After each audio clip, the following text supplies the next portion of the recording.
자기 브랜드 시대란 주제로 역서사소 김진아 대표와 함께합니다. 어디를 가든 광고 홍보를 위한 하나의 매개체를 듣고 보고 접할 수가 있는데요. 무엇을 의미할까요?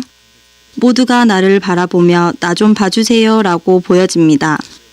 걸어다니는 우리도 하나의 광고 대상이 되어 수많은 상대에게 어필하고 나에 대해 광고를 합니다. 2018 새해가 밝았습니다. 올해에는 내 자신을 어떻게 어떤 방식으로 어필하고 PR을 해야 할까요?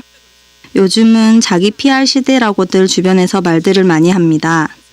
자기 PR, 자기 홍보라는 뜻으로 이야기를 할 수 있는데요.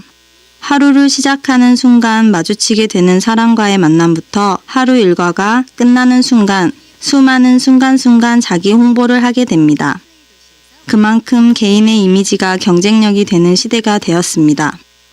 어느 기업이 제품을 만들면 그 제품을 팔기 위해 브랜딩을 하고 마케팅을 하듯이 개개인도 나 자신에 대해 알릴 필요가 있습니다. 자기 자신을 홍보를 해야만 하는 연예인이나 정치인뿐만 아니라 사회에 적응을 하기 위해서는 꼭 자기 자신을 브랜딩하여 홍보를 해야 하는 것입니다. 첫째, 마케팅의 아버지라 불리는 필립 코틀러는 소비자가 원할 때 언제든 당신을 찾을 수 있게 하라라는 이야기를 했습니다. 어디를 가든 나라는 사람이 여기에 있다 라는 인식을 꼭 심어주어야 합니다. 내가 필요하든 필요하지 않든 나라는 사람에 대해 강한 인식을 심어준다면 나라는 사람에 대해 의문이 생기게 될 것입니다. 의문이 생기면 자동적으로 나를 찾게 되고 홍보를 할 기회와 좋은 기회가 생기게 되는 연결고리가 될 것입니다. 둘째, 나라는 사람에 대해 의미를 부여해 보아야 합니다. 일례로 스티브 잡스의 키노트를 최고라고 평가하는 이유 중에 하나는 그냥 제품이 좋다라고 하는 것이 아니라 이게 왜 좋고 왜 필요한 제품인지 의미를 부여해서 이야기하기 때문입니다.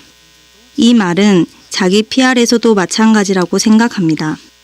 왜 나여야 하는지에 대한 분명한 생각과 자기를 표현할 줄 알아야 합니다.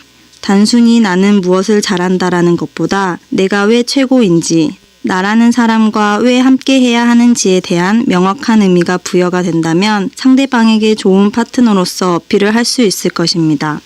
셋째, 왜 꼭 나여야만 하는가? 문영미 하버드대학교 경영대학원 교수는 자신의 책 디퍼런트에서 차별화가 단순히 약점을 보완하는 데 초점을 맞춘다면 결국 서로 비슷해진다고 말하고 있습니다. 차별화에 대한 발상의 전환을 요구하는 것입니다.